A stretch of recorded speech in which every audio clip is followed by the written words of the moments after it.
Fala galerinha, beleza? Tudo bem? Vamos à nossa aula aí de capacitores, né? Capacitor parte 1 para a galera aí do extensivo, módulo 33 e 34. Por que eu falo 33 e 34? Porque inevitavelmente a gente acaba falando algum detalhezinho ou outro, mas essencialmente é o módulo 33, tá? E para a galera aí do terceirão, é uma primeira parte do módulo 17. Vamos primeiro aqui focar aonde isso aqui cai. Bom, se nós pegarmos o estado de Santa Catarina, esse assunto é pouquíssimo cobrado de forma geral. Temos uma questão no Enem, temos muitas questões no estado do Paraná, algumas questões mais lá para o estado de São Paulo, etc, etc. Mas, queridos, é um conteúdo que faz parte do programa. Então não dá para eu pular, tá? Bom, capacitores, de forma geral, né? Se você já fez um curso técnico aí de eletrônica, se você já fez até mesmo uma engenharia elétrica, né? Você é um engenheiro eletricista ou qualquer outra engenharia associada aí à parte de elétrica que seja, ou você é um curioso, um conhecedor, um leitor, um estudioso, não importa o que você nesse momento é, tá?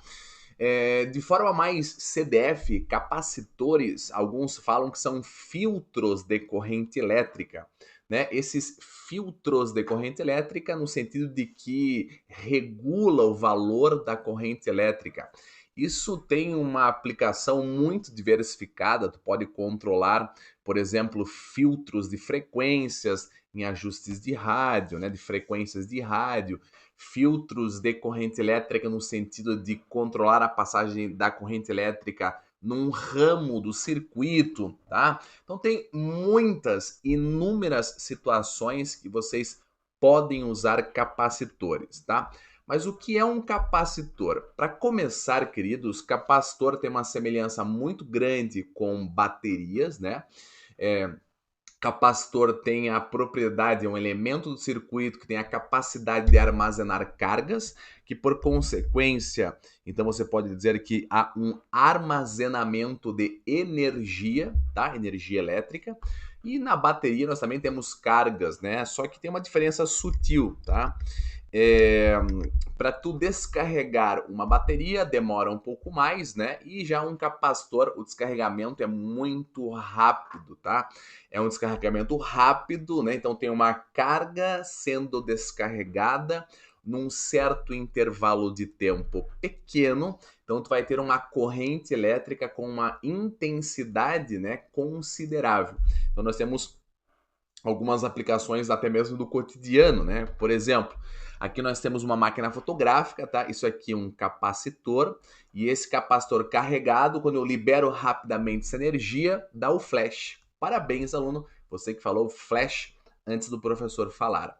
Aqui nós temos o famoso aparelho, né, que todo mundo que assiste Anatomia de Grey acha que se a pessoa chegar no hospital espirrando, a pessoa já fala: separa, separa, mais joules. A pessoa vai lá, descarrega a energia, né, no desfibrilador.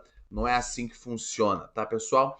Aqui nós temos outro exemplo, né? O marca-passo, né? O marca-passo detecta uma arritmia no coração, aí libera-se essa carga no intervalo de tempo pequenino, dá um cagacinho no coração, o coração fica todo assustadinho e volta ao normal. Aqui nós temos o Renson. Renson, na minha época, era uma bandinha bem famosa. Na época o professor era cabeludão, assim, tem cabelo por aqui, assim, pessoal. Me chamavam de Renson. Dava o cabelo balançando, assim. Bons tempos, pessoal. Old school. Na época que eu tinha lá pelos 15 anos, isso já faz para mais de 20 e poucos anos. Bom, segura na mão de Deus? Não, não precisa. Aqui eu tenho algumas definições que eu vou explicá-las com uma riqueza de detalhes muito grande. É mais uma aula densa, então prepare esse aluno, vamos lá. Os capacitores são elementos que têm no circuito a função de armazenar energia potencial elétrica por meio do armazenamento de cargas elétricas. Por definição, a gente fala assim, ó: todo par de condutores separados por um dielétrico, dielétrico é um material que tem característica isolante, e carregados com carga de mesmo módulo, porém sinais opostos, constitui um capacitor ou um condensador elétrico, que é outro nome, né? Uma espécie de nickname para o capacitor, condensador elétrico. Bom, se nós fôssemos falar de quais são os modelos de capacitores, não são, né, 2, 3, 4 aulas que eu conseguiria falar de todos os capacitores que existem. Então, na verdade, pessoal, existem muitos modelos de capacitores, muitos materiais que constituem formatos, aplicações, etc, etc. É uma vasta, né, informação aí que nós teríamos que desbravar. Não há necessidade, porque classicamente os vestibulares cobram capacitores planos e só. Eventualmente, não vou mentir, tá? Se você for fazer, por exemplo, um ITA da vida, requer um pouco mais de conta, aí tu é obrigado a fazer, por exemplo, capacitores esféricos, capacitores cilíndricos, aí são outros 500, não é o nosso foco, né? Bom, aqui classicamente nós temos um capacitor plano, que são duas placas paralelas. Percebo que as placas devem ter o mesmo tamanho e paralelas. Por quê? Porque se não são assim, nós pensaríamos então que é um gerador, que é um capacitor, etc, etc. Bom, pessoal, inicialmente essas duas placas, que nós chamamos muito de armaduras do capacitor, estão descarregadas, mas o número de prótons é igual ao número de elétrons. Ao conectar, vamos lá, ao conectarmos aqui, ó, isso aqui é clássico, hein? Ao conectarmos uma pilha, uma bateria em num capacitor descarregado, haverá então um processo de carregamento. Como é que vai funcionar? Elétrons da placa da esquerda serão atraídos pela parte positiva da bateria. Então, para cada elétron que sai, sobra um próton nessa placa da esquerda, nessa armadura da esquerda. Imaginem que saiam muitos elétrons, então nós teremos muitos prótons abandonados na placa da esquerda, tá? Esses elétrons que vêm aqui para a parte positiva induzem, né, elétrons da parte negativa irem para outra placa, a placa da direita. Agora, pessoal, não sei se eu falei direita ou esquerda, mas vocês entenderam, né? Aqui é a placa da esquerda, aqui é a placa da direita. Me perdoem, porque o vídeo aqui tá invertido. Eu olho para o vídeo, olho para a placa, fico meio confuso, pessoal. Parece aula de espelhos planos, mas tudo bem, tá? Bom, vamos nós. Professor, então quer dizer que esse lado aqui do seu quarto é o lado esquerdo? Sim, esse aqui é o lado direito do meu quarto. Exatamente. Professor, então o cabelo... Isso, pessoal, exatamente. Bom, basicamente, nós teremos aqui, então, esses elétrons aqui, ó, de novo, né?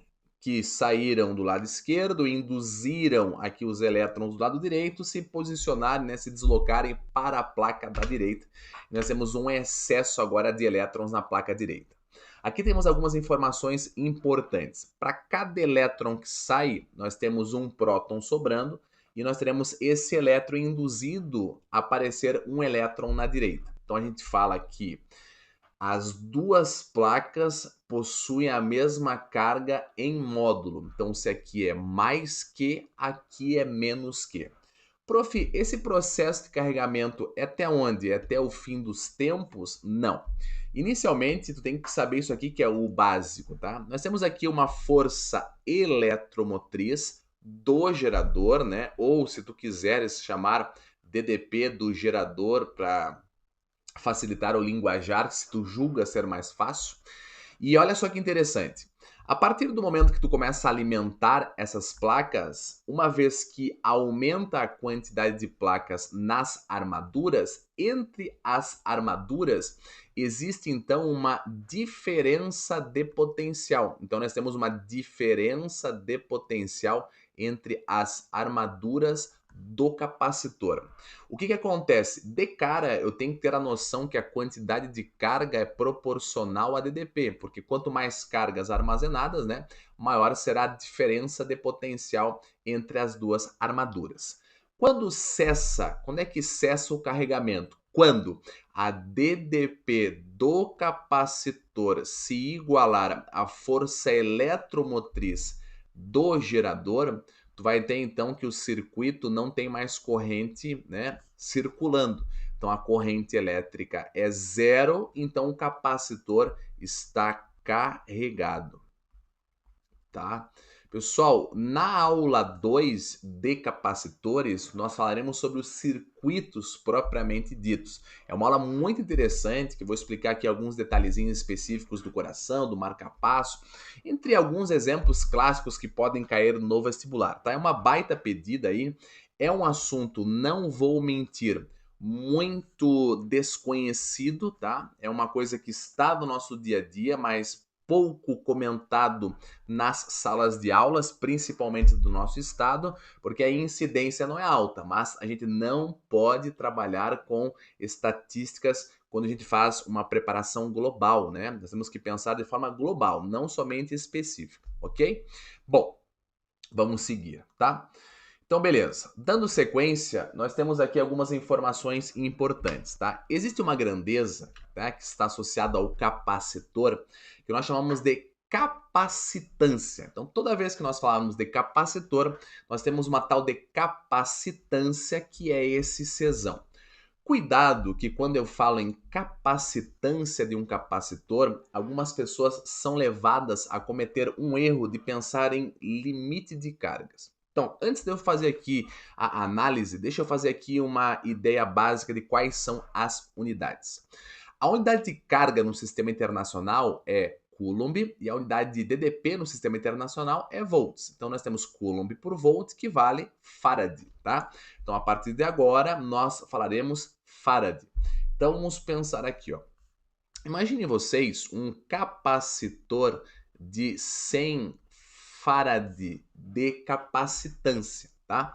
Capacitância, não esquece que é uma grandeza eletrostática que analisa a quantidade de carga e a sua respectiva DDP. Na verdade, pessoal, cada capacitor tem um valor de capacitância. Esse valor de capacitância define a proporção carga DDP. Se tu parar para prestar atenção, a razão carga DDP para cada capacitor é uma constante, que é a que a gente chamamos de capacitância. Ou, se tu quiser enxergar matematicamente, a constante de proporcionalidade entre a carga e a DDP é a capacitância. Que existem muitos professores que gostam de deitar esta equação, que a chamam de... Olha só que equação fácil de gravar o macete, pessoal. Eu acho essa equação muito fácil de guardar. Quer ver, ó? O que tu quer, pessoal? Eu quero o céu. Então aqui essa é a famosa equação, quero o céu. Então essa aqui é a famosa equação da capacitância de um capacitor. Mas voltando a esse valor, 100 Farad significa dizer 100 coulombs de carga armazenada para cada volt. Isso não quer dizer que o limite de carga seja de 100 coulombs, e sim que a cada 100 coulombs a DDP vale 2 volts entre as armaduras. Se porventura a DDP aumentar para 3 volts, né? Isso quer dizer então que você terá ali a capacidade de armazenar, volta. Você terá a capacidade de armazenar 300 coulombs de carga. Percebam que 300 por 3 dá os mesmos 100. Então, 100 não quer dizer o limite de carga, e sim a razão, a proporção entre carga e diferença de potencial. Então, tomem cuidado com isso, tá?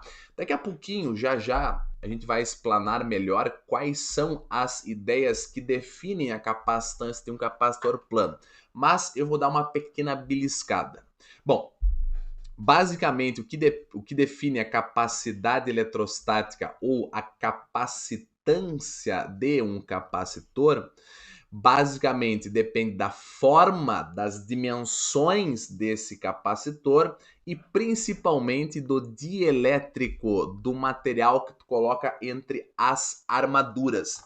Tu pode colocar ali, por exemplo, o ar, que é um isolante, mas existem outros materiais que são melhores isolantes. Então a gente vai chamar de outros dielétricos que são mais isolantes. Então isso que tu vai ter como ideia ali já eu vou mostrar para vocês, beleza? Bom, dando a sequência, aqui nós temos uma questão muito característica da CAF. Então, já caiu na CAF? Já caiu na CAF, tá? Esse gráfico em específico, quantas vezes? Se eu não me engano, 3 vezes. Mas é uma boa questão. Uma boa questão de Enem, então faz um post-it aí, deixa eu pegar meu post-it aqui para vocês, peguem aí. Então, esse é o post-it interessante aí, principalmente para o Enem. Por quê? Porque capacitores têm uma aplicação enorme, tá? Capacitores têm uma aplicação gigantesca e é uma baita questão de aplicações aí voltada para o Enem também. Bom, basicamente vocês terão um gráfico de carga por potencial, carga por DDP, e quem vai descrever esse gráfico é a lendária equação quero o céu, Q igual a C vezes U.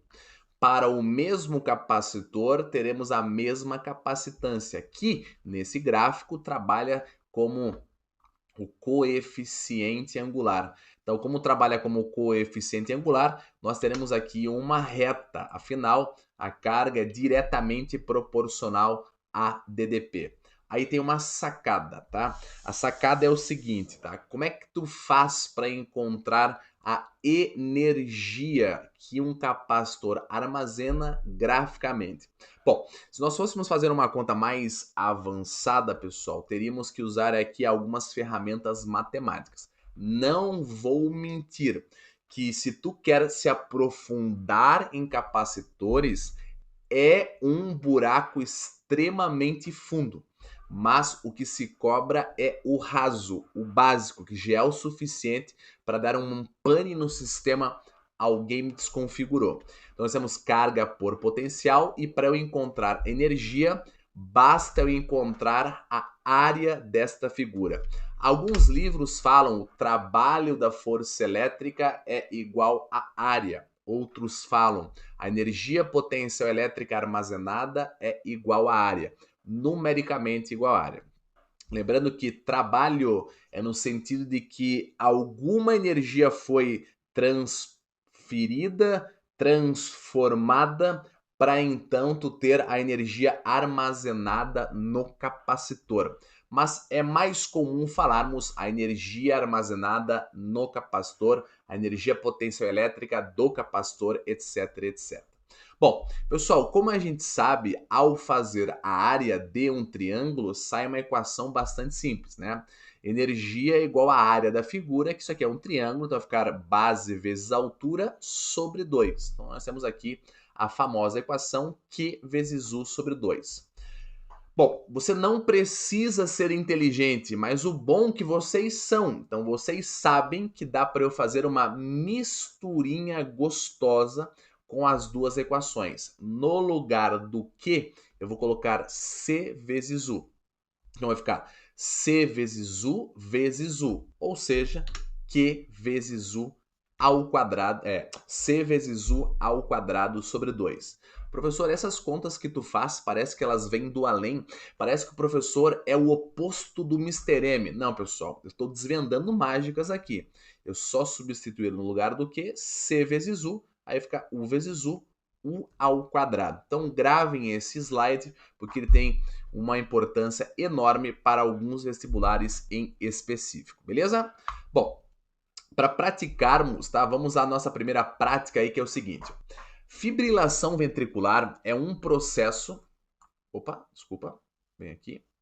Travou o mouse, pessoal. Vamos ver se não parou a aula. Não, deu um sustinho. Meu Jesus, se parar a aula, pessoal, ia surtar, ia chorar aqui. Vamos lá, mas não parou. Fibrilação ventricular é um processo de contração desordenada do coração que leva à falta de circulação sanguínea no corpo, chamado de parada cardiorrespiratória. Beleza. O desfibrilador cardíaco é um equipamento que aplica um pulso de corrente elétrica pelo coração para restabelecer o ritmo cardíaco. O equipamento é basicamente um circuito de carga e descarga de um capacitor. Dependendo das características da emergência, o médico controla a energia elétrica armazenada no capacitor dentro de uma faixa que vai de 5 até 360 joules. Bom, vamos seguir. Suponha que o gráfico apresentado, a seguir mostre a curva de carga de um capacitor de um desfibrilador. O equipamento é ajustado para carregar o capacitor por uma diferença de potencial de 4 kV, ou seja, 4.000 volts, que seria esse ponto aqui. Vamos nós? Qual é o nível de energia acumulada no capacitor que o médico ajustou? Então, basicamente, eu quero saber a energia ali do capacitor que foi armazenada. Não tem segredo, né, pessoal? Não tem segredo. Eu tenho aqui, ó, esse ponto, venho aqui em cima, já enxerguei ali e já enxerguei. Então, eu tenho aqui que é a área deste triângulo e deu, tá? Já era. Então, a energia fica a área do triângulo que eu estou enxergando. Base 4, mas não se esqueçam que tem o 10 na 3, porque é quilo. Vai ficar 4 vezes 10 na 3, vezes 0,1, né? Porque aqui é a minha altura. Tudo isso dividido por 2, porque é um triângulo. Beleza? Então vamos nós. Então vai ficar por 2. Então vai ficar energia igual. Bom, se tu quer abrir, fica à vontade, tá? Não tem problema nenhum. 10 na 3 é 1.000. Então vai ficar 4.000 vezes 0,1. 4.000 vezes 0,1, 400. 400 por 2, 200 joules. Não se esqueça que energia no sistema internacional é dada em joules. E acabou a questão. 200 joules, tá? Então a resposta certa, letra C de campeões. Notem, queridos, que essa é uma questão relativamente fácil, porque estamos vivendo o agora, tá? No futuro, depois com tantos assuntos misturados e numa prova de vestibular ou de Enem, isso torna-se com um potencial de dificuldade imenso. Porque na cabeça vem aí, tá, eu vou usar trabalho, vou usar... Alguns começam a falar de energia potencial gravitacional, inventam algumas analogias, por isso que eu digo que tem que ir com calma. Vamos lá. Seguimos. Vamos para o capacitor plano, que isso aqui nos interessa bastante. Bom, nós temos uma pilha, nós temos aqui um capacitor, vamos passar pelo processo de carregamento, tá? Aqui tem um macete que é interessante, tá? Ele é bom porque, por vezes, quando tu quer agilizar a resolução, é fácil, tá? Sempre a placa positiva está do mesmo lado da parte positiva. E a placa de baixo será negativa porque está do mesmo lado do polo negativo. Então, em cima é positivo e embaixo é negativo. Por que isso é importante? Na próxima aula, onde nós falaremos de associação de capacitores, principalmente na associação em paralelo, é preciso ter conhecimento desse detalhezinho, tá? Então vamos nós. Então eu sei que em cima ficará positivo, porque os elétrons saem, né? E aqui embaixo ficará negativo, porque os elétrons aqui são induzidos a aparecerem aqui embaixo. Bom, esse tipo de resolução nós inclusive já fizemos em exercícios passados. Inclusive citamos capacitores em alguns exercícios. Nós temos duas placas paralelas e planas. Então nós temos uma região de campo elétrico uniforme, tá? Inclusive, pessoal, aqui pode sim e acontecerá a mistura de assuntos, principalmente daquela equação D vezes E igual a U, a famosa DEU. Bom, pela definição, tá? Por definição, essas contas não são provadas, nós diremos que a capacitância de um... Opa, acabei apertando demais aqui, ó. A capacitância de um capacitor plano depende de alguns detalhezinhos. Depende. Bom, essa armadura tem uma certa área. Então aqui nós temos uma área que eu tenho que levar em consideração, tá? Estas armaduras distam uma certa distância d. Então a parte geométrica, vamos falar assim, ela relaciona a área dessa armadura e a distância d entre as armaduras. Aí nós vamos para um próximo passo interessante. Esse recheinho azul é extremamente importante. Esse é o famoso dielétrico, é um material isolante que eu vou colocar. Professor, por que é um material isolante? Porque se fosse um material condutor, tu concorda que nós teríamos a condução aqui, né? Nós teríamos a passagem de cargas entre os dois lados, nós não teríamos o poder de armazenamento. O que acontece, né? Existem Ideias aqui bem simples. É um material isolante para eu poder então ter a capacidade de armazenar. É um material isolante aqui, ó, para eu poder ter a capacidade aqui de armazenar cargas nas armaduras, ok? Bom, dependendo da situação, se for um capacitor, digamos assim, entre aspas, frágil, que tem pouca capacidade de armazenamento ou uma capacidade de manter uma DDP pequena entre as duas armaduras, se você criar uma sobrecarga, uma diferença de potencial maior do que o capacitor está sujeito, você cria uma faísca entre as duas placas e essa faísca é uma hipótese muito provável que vai estragar o capacitor. Aí então você estragou aí o capacitor de vez devido a essa faísca entre as duas armaduras pelo excesso de DP criada entre as duas placas, entre as duas armaduras, beleza? Bom, dando sequência, nós temos aqui então a ideia do dielétrico, que é o recheio, e tudo isso gera, por definição aqui, uma equação que nós temos aqui, tá? Pessoal, uma ideia, um comentário, tá? Há muito tempo atrás, lá na parte de força elétrica, eu mostrei para vocês que tem um termo lá que é o tal do... Bom, para quem lembra, nós temos a equação de força elétrica, que é K, Qzão, Qzinho, sobre D ao quadrado, né? E eu falei para vocês que este K pode ser aberto. E na época, nós tínhamos lá um tal de E, que eu chamei de permissividade, lá na aula de força elétrica. Eu tenho uma good news para contar para vocês. Sim, esta letra epsilon é a tal da permissividade. É essa letra que realmente distingue os materiais, os isolantes que coloco aqui dentro. Na maioria das vezes, na maioria gritante das vezes, quando não se fala nada, né, essa permissividade é o epsilon zero.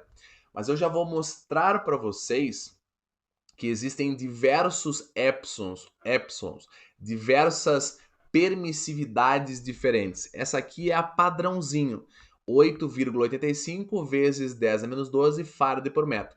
Então, se eu quero tornar o dielétrico mais isolante, o material ali dielétrico mais isolante, eu mexo aqui, ó. Se eu quero mexer nos fatores geométricos, né, das dimensões ali do nosso capacitor, nós mexemos na área ou na distância. Então, essa aqui é a famosa equação de capacitância de um capacitor plano. Se for outro tipo de capacitor, muda por completo aí a equação. Aqui nós temos a famosa equação, não posso esquecer do D, que pode ser, é difícil, mas pode misturar o pagode aí dentro, tá? Bom, como eu falei para vocês, esse epsilon pode ter uma armadilha, que a gente chama de permissividade relativa do meio, tá? Bom, a ideia de relativo é bem simples, né? Se eu falar assim, ó, por exemplo, tá? Eu tenho 1 metro e eu sou a altura base. Se eu quero fazer a relação entre alturas, tomando meu corpo como base, dependendo como eu relaciono, pode ser, por exemplo, um valor maior do que 1 ou menor do que 1. Por exemplo, João tem o dobro da altura de Renato. Então eu posso pegar a altura de João e fazer vezes 2 a altura de Renato. Ou eu posso fazer uma relação, quando eu faço relativo, relação, eu estou fazendo uma divisão. Então eu posso ter a seguinte ideia. Se eu falo assim, ó, a relação de altura de João e Renato é igual a 2, ou seja, João tem o dobro da altura de Renato. Tudo bem? Então, o nosso epsilon base é o epsilon da permissividade, né, do vácuo, que é o nosso epsilon zero. Se eu falo assim, ó, 1 meio tem o triplo do epsilon zero, então tu pode dizer que a permissividade relativa desse meio é 3, ou seja, 3 vezes maior que o epsilon zero, no caso, que é o epsilon do vácuo. Então aqui vocês têm aqui, por exemplo, aqui, ó, epsilons relativos. Então, o problema pode falar assim, ó, o epsilon relativo é o da parafina, que é 2,2. Então significa que tu não vai colocar lá no epsilon 2,2, e sim 2,2 vezes o epsilon zero. porque é o fator de relação, né? 2,2 é porque é 2,2 vezes maior do que o epsilon zero. Então fiquem ligados nessa brincadeira aqui, tá?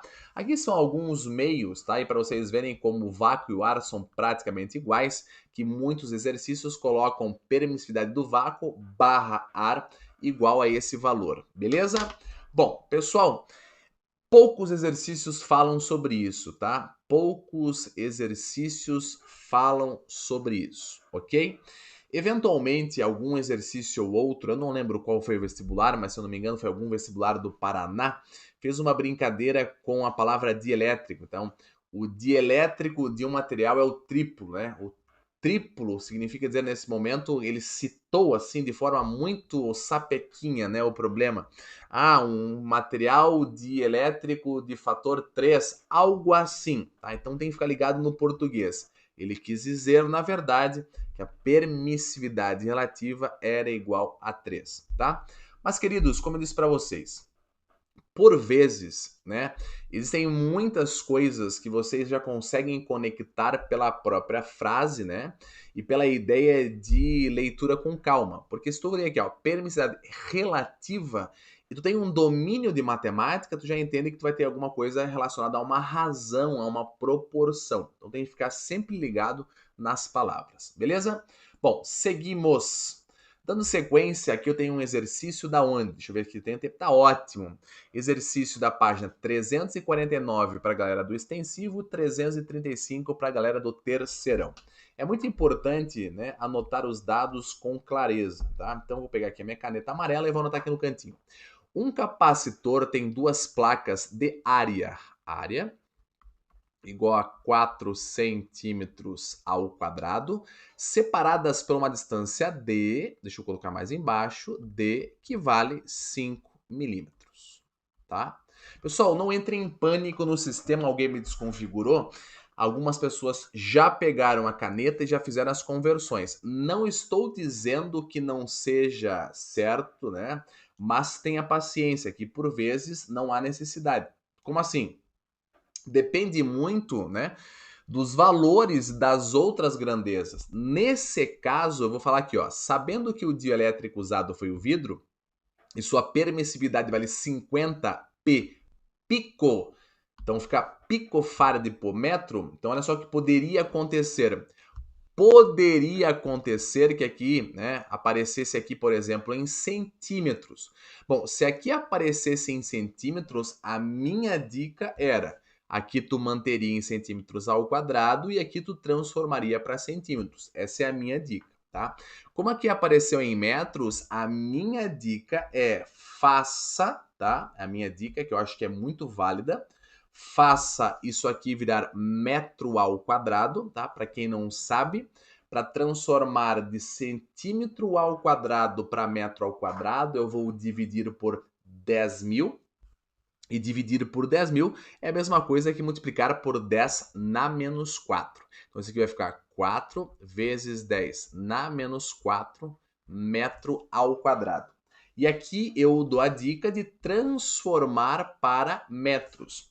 Para eu transformar para metros, eu vou dividir por 1.000 ou multiplicar por 10 na menos 3. Então, nós temos aqui 5 vezes 10 na menos 3 metros. E não se esqueçam que pico é 10 na menos 12, né? Um prefixo ali, 10 na menos 12. Como o problema quer saber a capacitância, não tenho que inventar. Czão igual a epsilon vezes A sobre D.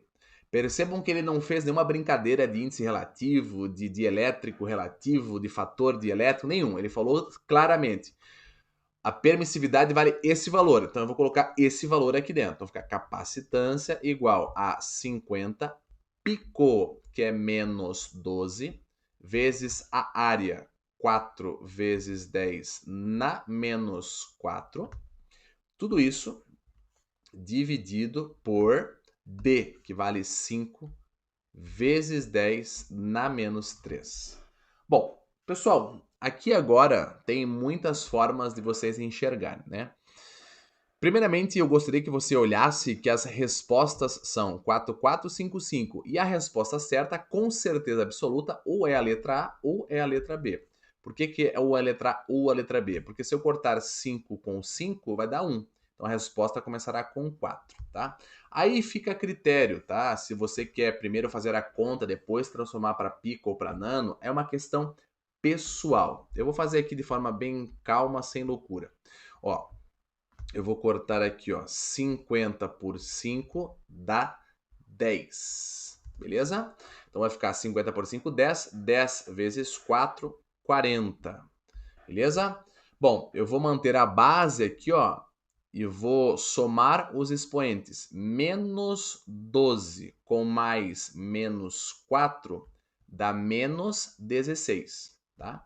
Menos 16 com menos 3, só que menos com menos é mais, porque é o de cima menos o de baixo. Vai ficar menos 16 mais 3. Então isso aqui vai ficar menos 13.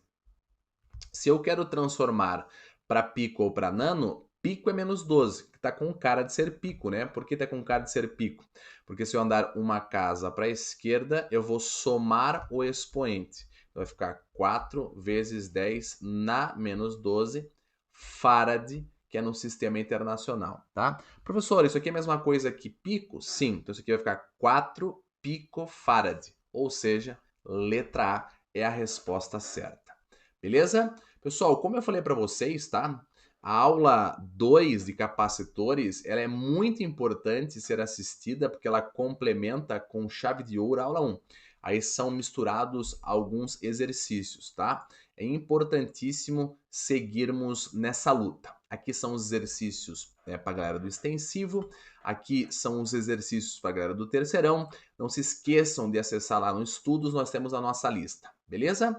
Queridos, até a próxima aula, tudo de bom, até mais, tchau, tchau.